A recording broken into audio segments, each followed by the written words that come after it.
You, Killock, and you, Derval, are oath sworn to me. Are you breaking your oaths?" "I am defending my honour, Lord," Killock answered. "Your honour is in my service," Arthur snapped, and the steel in his voice was enough to make me shiver. He was a kind man, but it was easy to forget that he had not become a warlord by mere kindness. He spoke so much of peace and reconciliation, but in battle his soul was released from such concerns and gave itself to slaughter. He threatened slaughter now, by putting his hand on Excalibur's hilt. "Pick up the swords," he ordered us, "unless you wish me to pick them up for you." We could not fight our own lord, and so we obeyed him. Galahad followed our example. The surrender left us feeling sullen and cheated. But Arthur, the moment he had restored amity inside his house, smiled once again. He spread his arms in welcome as he strode down the steps, and his joy at seeing us was so obvious that my resentment vanished instantly. He embraced his cousin, Killock, then hugged me, and I felt my lord's tears on my cheek. "Derval," he said. "Derval Cadan, is it really you?" "None else, lord." "You look older," he said with a smile. "You don't." He grimaced. "I was not in Innistribes. I wish I had been." He turned to Galahad. "I've heard of your bravery, Lord Prince, and I salute you." "But don't insult me, lord, by believing my brother," Galahad said bitterly. "No," Arthur said. "I will not have quarrels. We shall be friends, I insist upon it." And he put his arm through mine, and led the three of us up the terrace steps, where he decreed that we should all embrace with Bors and Lancelot. "There is trouble enough," he told me quietly when I held back, "without this." I stepped forward and spread my arms. Lancelot hesitated, then stepped towards me. His oiled hair smelt of violets. "Child," he whispered in my ear after kissing my cheek. "Coward," I whispered back. Then we drew apart, smiling. Bishop Bedwin had tears in his eyes as he hugged me. "Dear Derval!" "I have even better news for you," I told him softly. "Merlin is here." "Merlin?" Bedwin stared at me, not daring to believe my news. "Merlin is here? Merlin?" The news spread through the crowd. Merlin was back. Great Merlin had returned. The Christians crossed themselves, but even they recognized the import of the news. Merlin had come to Dumnonia, and suddenly the kingdom's troubles seemed halved. "So where is he?" Arthur demanded. "He went out," I said feebly, gesturing at the gate. "Merlin?" Arthur shouted. "Merlin!" But there was no answer. Guards searched for him, but none found him. Later, the sentries at the western gate said that an old priest with a hunched back, an eye patch, a grey cat, and a filthy cough had left the city, but they had seen no other white-bearded sage. "You have been through a dreadful battle, Derval," Arthur told me, when we were in the palace's feasting hall, where a meal of pork, bread, and mead was served. "Men dream strange dreams when they suffer hardships." "No, lord," I insisted. "Merlin was here. Ask Prince Galahad." "I shall," he said. "Of course I shall." He turned to look at the high table, where Guinevere leaned on an elbow to listen to Lancelot. "You've all suffered," he said. "But I failed you, lord," I confessed. "And for that I am sorry." "No, Derval. No. I failed Ban. But what more could I do? There are so many enemies." He fell silent, then smiled as Guinevere's laughter sounded bright in the hall. "I'm glad that at least she is happy," he said, then went to talk to Killock, who was single-mindedly devouring a whole suckling pig. Lunette was at the court that night.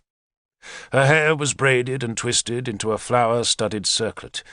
She wore torques, brooches, and bangles, while her dress was of red-dyed linen girdled with a silver-buckled belt.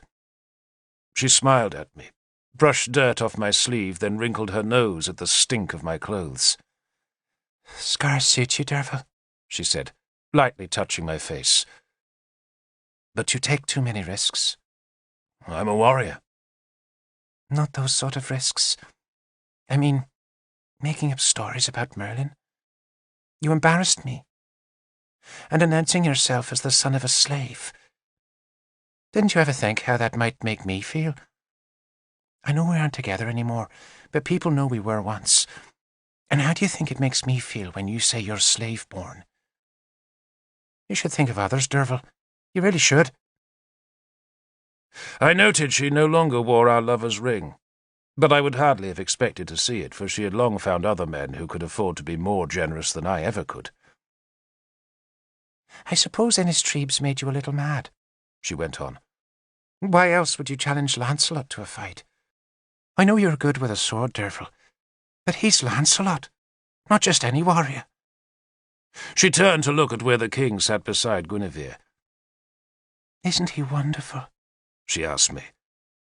Incomparably, I said sourly.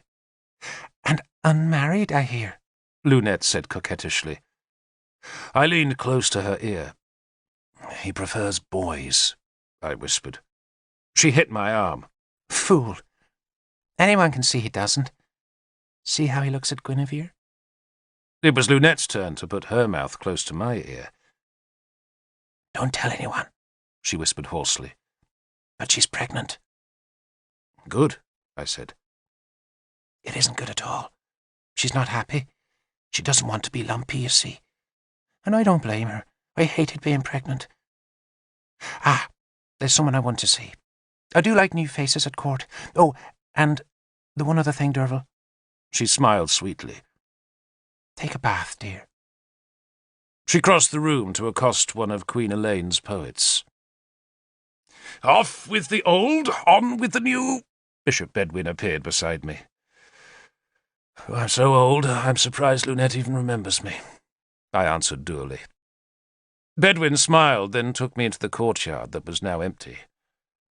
Merlin was with you, he said, not as a question, but as a statement. Yes, Lord. And I told him how Merlin had claimed to be leaving the palace for just a few moments. Bedwin shook his head. He likes these games, he said despairingly. Tell me more. I told him all I could. We walked up and down the upper terrace through the smoke of the guttering torches, and I spoke of Father Selwyn and of Ban's library, and gave him the real story of the siege, and the truth about Lancelot, and I ended up by describing Calethin's scroll that Merlin had snatched from the fall of the city. He says, I told Bedwin, that it contains the knowledge of Britain. I pray God it does. May God forgive me, Bedwin said. Someone has to help us. Are things bad? Bedwin shrugged. He looked old and tired. His hair was wispy now, his beard thin and his face more haggard than I remembered. I suppose they could be worse, he admitted. But sadly they never get better. Things are really not much different from when you left, except that Ael grew stronger, so strong that he even dares call himself the Bretwalder now. Bedwin shuddered at the barbarous pretension. Bretwalder was a Saxon title and meant ruler of Britain. He captured all the land between Jericho-Brevis and Corinium, Bedwin told me, and he probably would have captured both those fortresses if we hadn't purchased peace with the last of our gold. And then there's Cerdic in the south, and he's proving even more vicious than Ael. Doesn't Ael attack Powys? I asked. Gorfithid paid him gold, just like we did. I thought Gorfithid was sick. Oh, the plague passed, as plagues do. He recovered, and now he leads the men of Elmet along with the forces of Powys. He's doing better than we feared, Bedwin said bleakly.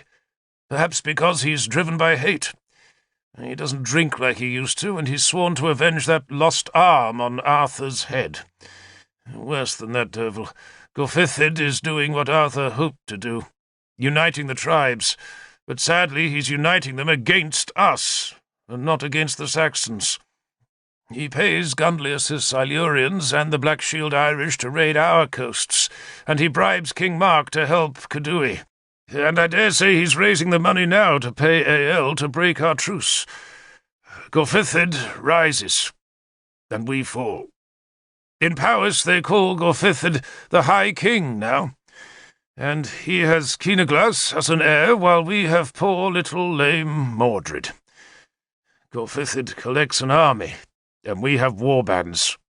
And once this year's harvest is collected, Derval, then Gorfithid will come south with the men of Elmet and Powys. Men say it will be the greatest army ever seen in Britain, and it's hardly a wonder that there are those," he lowered his voice, "who say we should make peace on his terms." "Which are?" "There is only one condition: Arthur's death. Gorfithid will never forgive Arthur for the slight to Kynwyn. Can you blame him?" Bedwin shrugged and walked a few paces in silence. "The real danger," he went on, "is if Gorfithid does find the money to bring AL back into the war.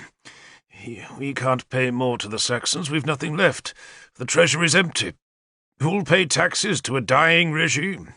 And we can't spare any spearmen to collect the taxes." "There's plenty of gold in there," I said, jerking my head towards the hall where the sounds of the feast were loud. "Lunette was wearing enough," I added sourly. "The Princess Guinevere's ladies," Bedwin said bitterly, "are not expected to contribute their jewels to the war. Even if they did, I doubt there'd be enough to bribe AL again. And if he does attack us in the autumn, Derval, then those men who want Arthur's life won't whisper their demand, they'll shout it from the ramparts. Arthur, of course, could simply leave. He could go to Broceliande, I suppose. Then Gorfithid would take young Mordred into his care, and we'd just be a client kingdom ruled from Powys." I paced in silence. I had no idea things were so desperate. Bedwin smiled sadly. "So it seems, my young friend, that you have jumped from the seething pot into the fire. There will be work for your sword, Derval, and soon, never fear." "I had wanted time to visit Innis Widren," I said. "To find Merlin again?" "To find Nimue," I said. He stopped. "You hadn't heard?" Something cold caressed my heart. "I've heard nothing. I thought she might be here in de Navaria." "She was," Bedwin said. "Princess Guinevere fetched her. I was surprised she came, but she did. You have to understand, Derval, that Guinevere and Bishop Sansom, you remember him? How could you forget him? He and she are at odds. Nimue was Guinevere's weapon. God knows what she thought Nimue could do, but Sansom did not wait to find out. He preached against Nimue as a witch. Some of my fellow Christians, I fear, are not full of kindness, and Sansom preached that she should be stoned to death." "No," I protested. No. He held up a hand to calm me. "She fought back by bringing the pagans of the countryside into the town. They sacked Sansom's new chapel. There was a riot, and 12 people died, though neither she nor Sansom were hurt. The king's guards panicked, thinking it was an attack on Mordred. It wasn't, of course, but that didn't stop them using their spears. Then Nimue was arrested by Nabur, the magistrate responsible for the king, and he found her guilty of stirring up revolt. He would, of course, being a Christian. Bishop Sansom demanded her death, and Princess Guinevere demanded Nimue's release, and in between those two demands, Nimue rotted in Nabur's cells." Bedwin paused, and I could see from his face that the worst was still to come. "She went mad, Derval," the bishop at last continued. "It was like caging a falcon, you see, and she rebelled against her bars. She went screaming mad. No one could restrain her." I knew what was coming and shook my head. "No," I said. "The Isle of the Dead." Bedwin gave the awful news. "What else could they do?" "No," I protested again. For Nimue was on the Isle of the Dead, lost among the broken ones, and I could not bear to think of that fate. "She has her third wound," I said softly.